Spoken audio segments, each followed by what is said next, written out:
이번에 나온 그 책 표지인데 오른쪽이 존 루이스 게디스라는 그 저자고요. 이게 그 초판이 82년인가? 81년도. 81년인가? 아, 81년이네요. 81년에 초판이 나오고 개정 증거판이 2005년에 나왔습니다. 근데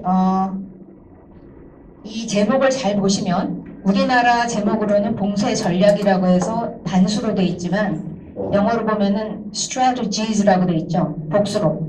왜 그러냐?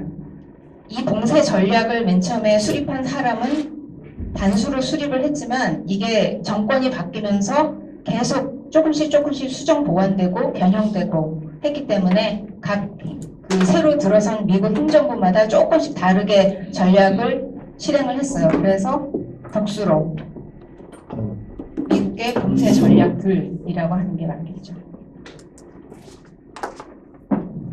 저는 이 책이 아직도 우리나라에 번역이 안 돼 있다는 사실을 알고 제가 1994년에 나가서 2003년에 들어왔으니까 이게 아직도 우리나라 번역이 안 돼 있다는 사실을 알고 솔직히 깜짝 놀랐어요.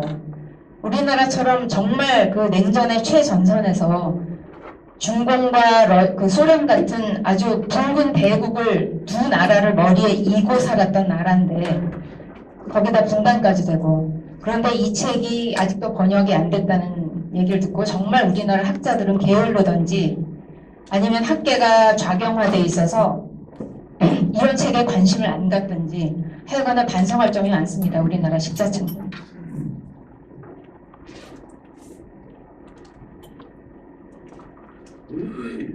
프랭클린 루즈벨트 대통령이 2차 대전을 승리로 이끌었죠. 그런데 이 루즈벨트 대통령은 1차 대전의 영향을 굉장히 많이 받았습니다. 그 1차 대전에서 미군들이 엄청난 숫자가 죽어가는 걸 보고 참호전에서 그래서 2차 대전에 참전하면서 미군의 희생을 최소화하고 전쟁을 승리로 이끌 수 있는 방법을 고민을 했어요. 그래서 나중에 2차 대전 끝나고 사망한 군인 수를 집계를 해보면은 미국 군 1명당 독일군은 13명, 소련군은 90명이 사망했습니다. 그러니까는 루즈벨트 대통령이 소기의 목적을 달성하긴 했죠. 그런데 일단 전쟁에서 이기는 게 급선무였기 때문에 뭔가 소련한테 양보를 하면 그 반대급부로 뭐를 얻어내야 되는데 그걸 하지 않았어요. 그래서 소련한테 무기도 지원해주고 그래서 소련의 군사력에 크게 의존해서 2차 대전을 승리로 이끌었습니다.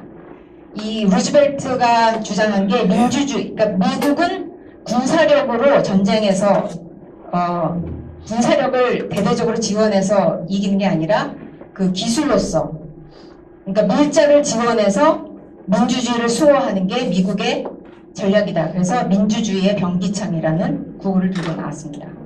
그러니까 나치라는 악마를 퇴치하기 위해서 소련이라는 또 다른 악마와 손을 잡은 거죠. 2차 대전을 승리로 이끌기 위해서.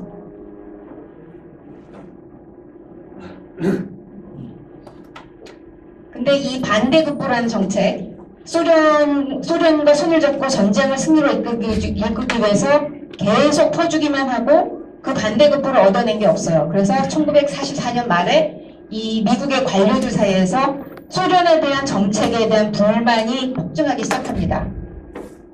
그래서 이 소련에 주재하는 미국의 관료들, 주로 외교관이겠죠. 아니면 소련 전문가들이 소련은 미국의 관용과 선의를 베풀면 이거를 나약한 징후로 해석한다고 이제 주장을 하기 시작했어요.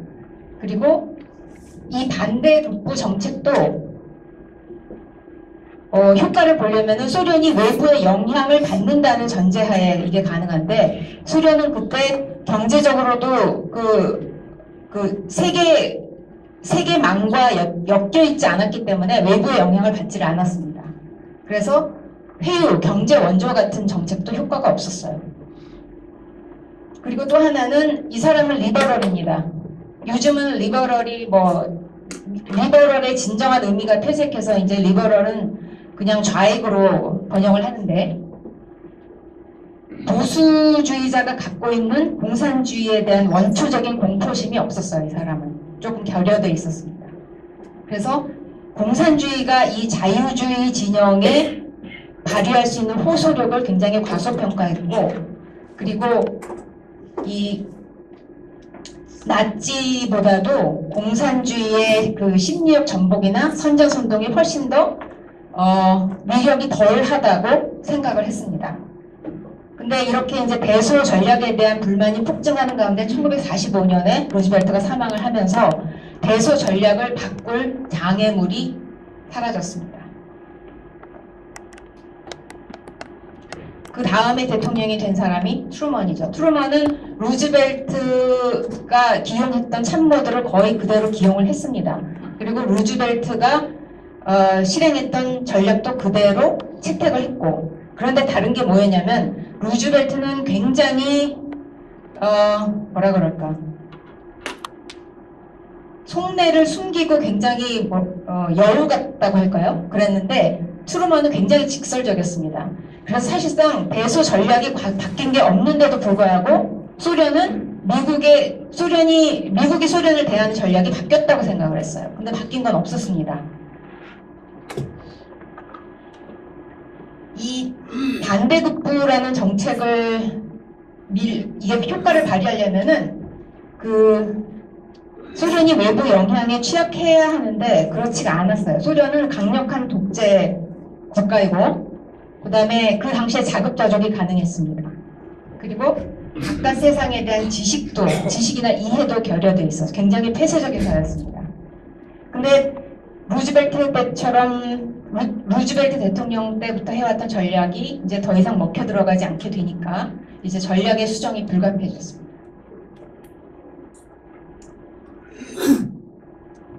이 사람이 미국의 봉쇄 전략을 수립한 조지 캐넌이라는 사람이에요. 당시에 주소련 미 대사관의 참사관, 중경급 외교관밖에 되지 않았습니다. 1세대 외교관이에요. 이 외교관인데 소련 전문가이고, 근데 그때 이제 대소 전략이 효력을 발휘하지 못하게 되자 미국 국무성에서 주소련 대사관에 소련 지도부가 왜 이렇게 서구 진영에 대해서 반감을 표하는지 그때 굉장히 반감을 많이 공개적으로 표했어요. 그 이유가 뭔지 분석하라고 체근을 했습니다. 그리고 재무성에서는 그때 브레튼 우즈 협정 이런 걸 통해서 자유무역 질서를 확립함으로써 소련을 고립시키는 그런 정책을 추진하려고 했었죠. 근데 전후에는 소련에도 일정 기간 지원을 했습니다. 그래서 소련한테 이 IMF와 그 다음에 월드뱅크, 세계은행에 합류하라고 했는데 소련은 합류하지 않으려고 했어요. 그래서 그 이유가 뭔지 알아보라고 재무성이 요구를 했습니다. 그래서 이 조지 캐넌이 그동안 무시당했던 데 대한 울분도 있고, 그 다음에 드디어 자기가 실력을 발휘하고 할 말을 할 기회가 왔다는 데 대한 희열에도 들떠 있었고, 그 다음에 그때가 2월이었어요. 이 요청을 받은 게 아주 추운 2월이었는데 러시아의 추운 날씨 때문에 감기도 걸리고 몸살도 걸리고 그런 상태에서 이제 봉쇄 전략의 초안을 작성을 합니다. 근데 이제 자기가 구술을 하고 비서가 받아 적겠어요. 아팠으니까 침대에 누워서.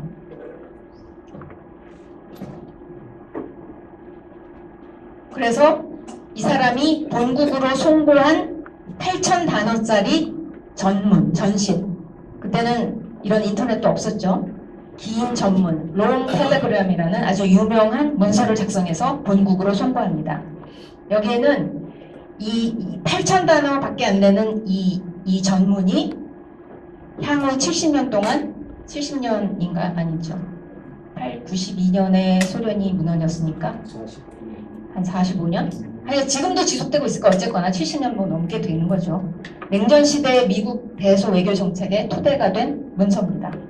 왼쪽에 이제 기밀 해제된 다음에 공개된 건데, 여기서는 그래서 이 8,000단어에 불과한 이 문서가 존 루이스 게디스 이 저자의 말에 의하면 한 개인이 단 한 건의 문서를 통해서 이토록 강력하고 설득력 있게 자기 의사를 개진해 한 나라의 외교 정책을 전격적으로 바꿔놓은 경우는 드물다. 이런 걱정을 했습니다. 이 문서에 대해서.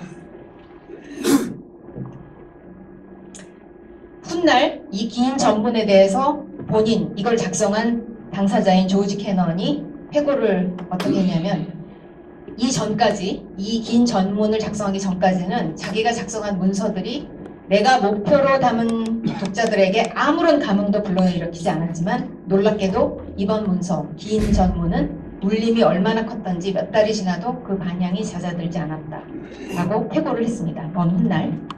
그러면 이 말단 참사관에 불과한 이 말단 외교관의 견해가 왜 워싱턴 정가에서 그토록 중요하게 받아들여졌을까? 이유는 루즈벨트 때부터 해온 전략이 더 이상 통하지 않았는데 아직 배안 전략이 수립이 안 돼 있었어요. 그래서 이 문서가 큰 반향을 불러일으킨 겁니다.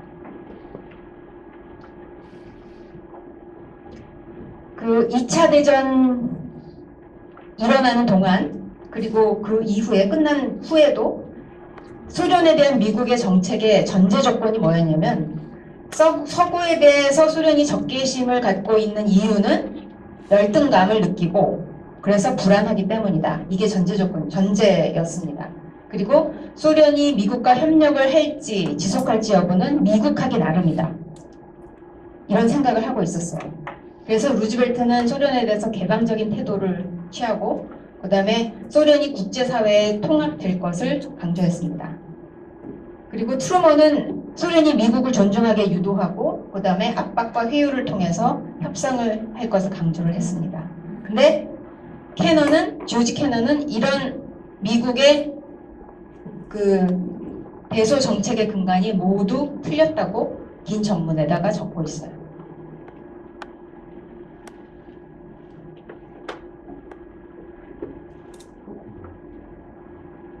긴 전문의 내용을 좀 요약해보면은 소련의 외교 정책은 서구 진영이 무슨 말을 하든 무슨 행동을 하든 그것과 전혀 상관이 없다.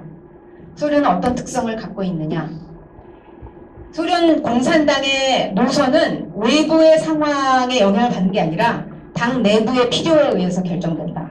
이렇게 얘기를 했습니다. 그리고 소련 지도자가 아는 유일한 통치 수단은 억압이다. 그래서 독재하기 위해서 자행하는 잔혹한 행위와 그 다음에 국민의 희생을 정당화할 핑계가 필요하죠. 그래서 그 핑계는 외부에 무서운 적이 있으니까 우리가 뭉쳐야 된다. 딱 어디랑 똑같죠? 북한하고. 그래서 독일과 일본이라는 2차 대전에 승리하면서 독일과 일본이라는 위협이 사라졌지만 또 다른 외부의 위협이 필요한 거죠. 국민을 단합시키기 위해서는 핑계거리가 필요한데 그래서 그 자리를 미국과 영국이 대체할 거라고 얘기를 했습니다. 그리고 존 루이스 게비스 박사의 훗날이죠. 이거는 훗날의 한 얘기에 따르면 스탈린이 전쟁 후에 2차 대전 후에 추구한 목표는 자기 자신의 정권, 자기 나라, 자기 이념의 안전이었고 그 우선순위도 이 순서대로였다 라고 말하고 있습니다. 아마 저는 모르긴 몰라도 북한도 똑같을 거라고 생각합니다.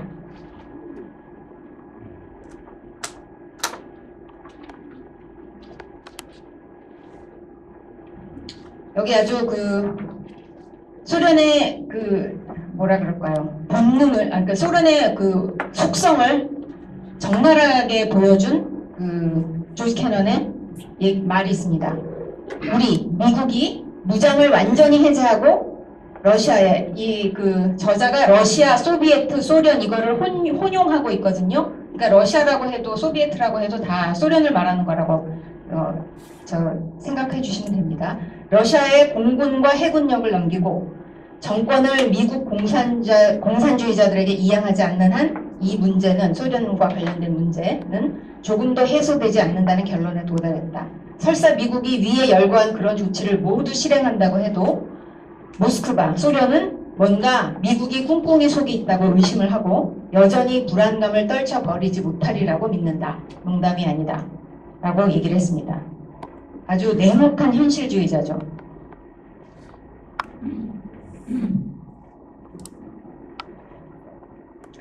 그래서 이 전문을 바탕으로 당시에 번즈라는 외무장관이 이거를 인내와 확고부동 전략이라고 요약을 했습니다. 이제 미소 간의 이견이 있다는 것을 상대방을 자극하지 않는 방식으로 솔직하게 공개를 하고, 그 다음에 지금까지 소련에 양보를 해왔는데 더 이상 양보를 하지 말고, 일단 소련의 팽창을 저지하는 게 목적이고, 이미 소련의 영향권에 들어간 지역은 해방을 시도하지 않는다. 팽창을 저지하는 게 목적이었어요. 그리고 미국의 군사력을 이제 재편하고 소련을 맞서기 위해서, 그 다음에 동맹국에는 경제적, 군사적 원조를 검토한다. 그리고 소련과의 협상은 아래의 조건이 충족될 경우에만 지속한다. 첫째, 미국의 입장을 소련이 수용하게 하는 목표. 그 다음에 동맹국과 국민의 지지를 확보하는 목표를 달성할 수 있을 때. 그리고 소련의 비타협적인 태도를 대내외에 홍보해서 소련을 국제적인 신뢰를 떨어뜨린다고 하나? 그런 목표를 달성할 경우에만 협상을 한다. 그 다음에 미국이 이런 확고부동한 입장을 견제하고 인내력을 발휘하면 소련이 자제력을 발휘하게 될 것이다.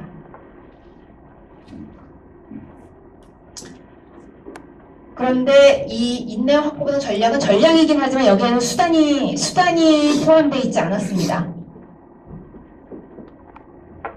근데 미국이 2차 대전 전후였기 때문에 미국도 굉장히 지쳐있는 상태였죠. 그래서 추구하는 이익에 적합하게 목표를 달성한 수단이 굉장히 제한되어 있었습니다. 그 당시에. 그래서 추구하는 이익에 적합하게 수단의 폭을 넓히는 전략은 쓰면 안 된다. 오히려 미국이 지니고 있는 제한된 수단에 맞춰서 목표를 설정해야 된다. 그리고 반드시 지켜야 할 이익과 그렇지 않은 이익을 구분해야 한다.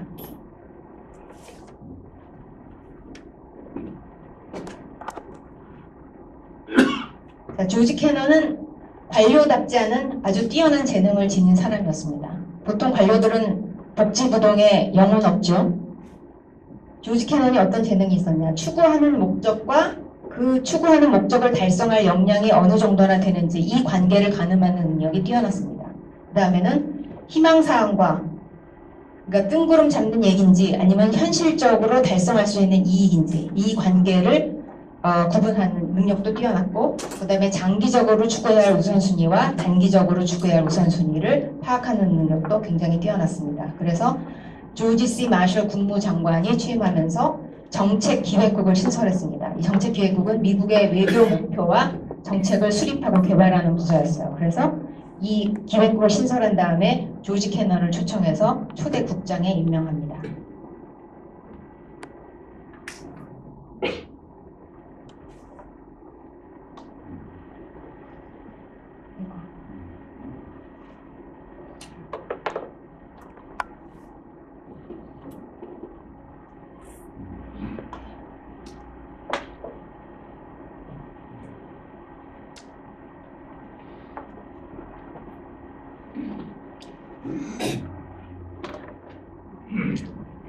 조지 캐넌이 정책기획국 국장에 취임한 다음에 X라는 익명으로 포린 어페어즈의 소련 행태 근원이라는 글을 실었어요. 글을 실었는데 여기서 바로 봉쇄라는 용어가 세상에 선보였습니다.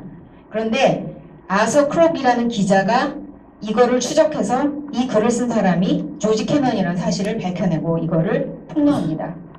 근데 조지 캐넌이 이 글을 쓰면서 의도한 거는 어떤 포괄적인 공식적인 전략이 아니라 자신의 개인적인 견해를 표명한 건데 이제 이렇게 알려지게 됐죠. 근데 자기가 관료로서 주장한 바와는 모순되는 굉장히 허술한 단락들이 좀 있었나 봅니다. 그래서 월터 리프만이라는 언론인이 이 글을 완전히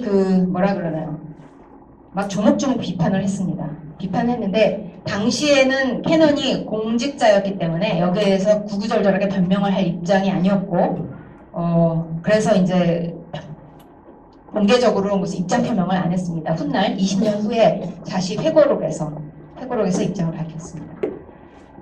이 미스터 X라는 글이 나오고 나서 미국에서는 이 캐넌이 이 글을 쓴 지인의가 진짜 속내가 무엇이냐를 연구하는 따로 학문까지 그러니까 뭐라 그러나요? 소 분야까지 등장을 할 정도로 굉장히 관심을 끌었습니다.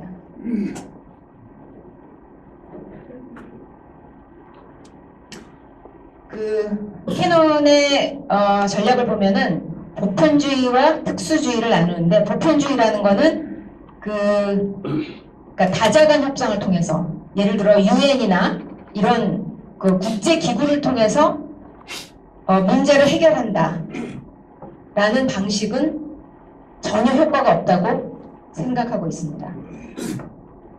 그래서 특수주의, 세계 질서를 유지하기 위해서 협력할 필요성은 있지만 이런 인위적으로 무슨 유엔 같은 기구를 구축해서 세계 문제를 해결하는 것은 전혀 효용성이 없다. 그러니까 나라들이 권력에 대해 갖고 있는 갈증은 힘으로 상쇄하는 방법밖에 없다. 이렇게 생각을 했습니다. 그리고 모든 나라가 참여하는 그런 유엔이 아니라 국익과 미래 전망을 공유하는 서로 가치관이 같은 그런 나라들끼리 모여서 진정한 공동체를 만들어야지 가능하다고 얘기를 했어요. 근데 정말로 해안이 뛰어난 사람인 것 같습니다. 요즘 유엔이 유명무실해졌죠. 거기 뭐 아프리카의 독재 국가들도 다 들어가 있고, 그 다음에 뭐 거의 뭐 개판 오점입니다. 유엔은 인권위원회에 사우디아라비아가 회원국으로 올라가 있으니까. 사우디아라비아가 인권을 유린하는 나라인데 인권위원회에 올라가 있으니까 말이 됩니까?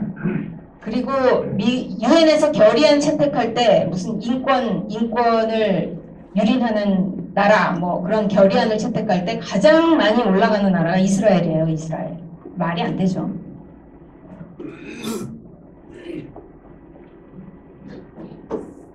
그래서 이 특수주의에서 도출된 결론이 뭐냐?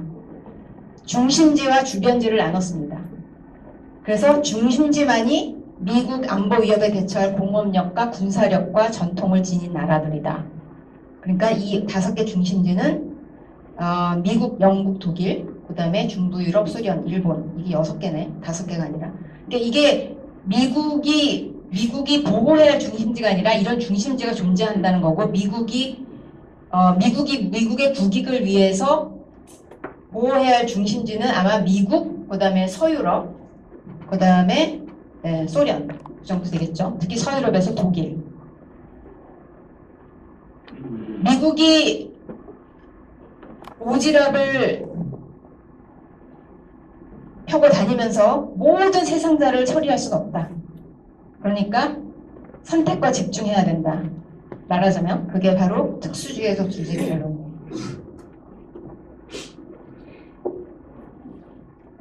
앞에 말씀드렸듯이 국제기구는 미국의 관심사가 아니었습니다. 그리고 특수주의를 주장하니까 다른 나라의 내정에 간섭하는 것도 자제해온 미국이 고수한 전통적인 원칙을 계속 고수해 나가야 한다. 그래서 상대방을 인정하고, 그래서 다양성과 공존하고, 그 다양성으로부터 미국이 이득을 얻게 된다. 그 다음에 외교 정책에서 원칙을 포기하면 국내 정치에도 굉장히 큰 영향을 끼칠 수 있다고 생각을 했어요. 그래서 항상 외교 정책의 최전선은 미국 국내의 전통과 가치관에 맞게 보조를 맞춰야 된다고 했습니다. 그래서 혹여 그런 외교 정책이 그런 전선에서 이탈할 경우에도 왜 이탈하는지, 그게 잠정적인 이탈임을 국민에게 알리고 왜 이탈하는지도 알려야 된다고 그렇게 얘기를 했어요.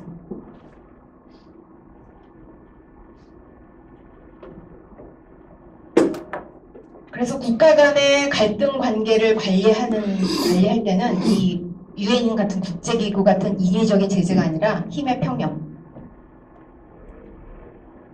관리한다고 얘기를 했습니다. 그래서 한 나라 역량에는 한계가 있기 때문에 필수 이익과 그렇지 않은 이익을 구분해야 한다고 했고, 아까 중심지와 주변지랑 마찬가지 얘기죠. 그 다음에 소련에 대해서는 미국에 대해 적대감을 지니고 있고 동시에 그 적대감을 표출할 역량을 지닌 유일한 국가라고 봤습니다. 아무리 적대감이 있어도 그 적대감을 표출할 역량이 없으면 그거는 위협으로 간주하지 않아도 된다는 얘기죠.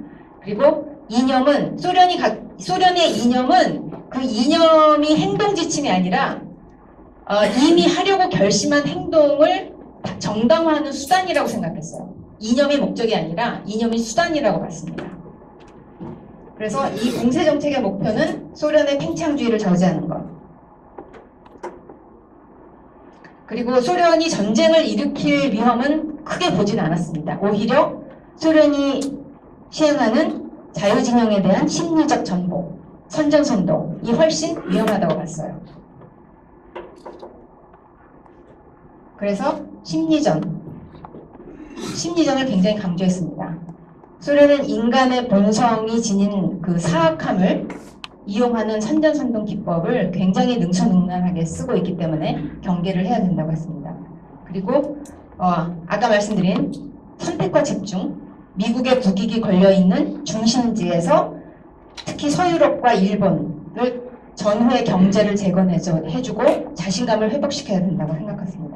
그래야만 소련이 유럽과 동아시아에서 팽창하려는 그런 그 야심을 저지할 수 있다고 봤습니다.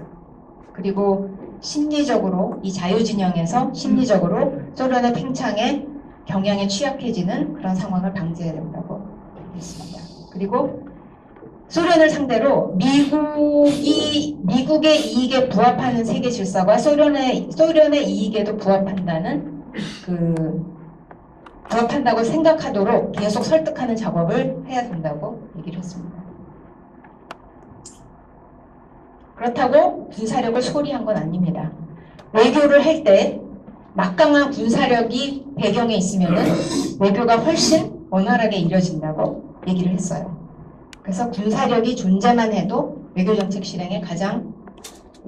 실행하는데 굉장히 도움이 된다고 얘기했습니다. 군사력이 필요한 이유는 뭐냐? 외교정책을 수행함과 동시에 군사력이 필요한 이유는 정치적 입장을 실행할 신빙성이 있다. 이거를 상대방에게 각인하는 수단이 되고, 그 다음에 공격을 억제하는 수단도 되고, 그 다음에 동맹국의 사기를 올리는 그런 수단도 되고, 그 다음에 최후의 사태, 그러니까는 만약에 전쟁에 발발할 시에는 최후의 수단으로 써야죠. 그런데 군사력은 약점이 있습니다.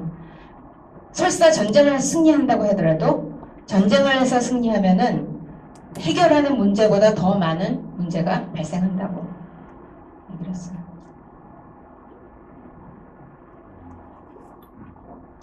그래서 군사력에 과도하게 의존하는 그 경향을 경계를 했습니다.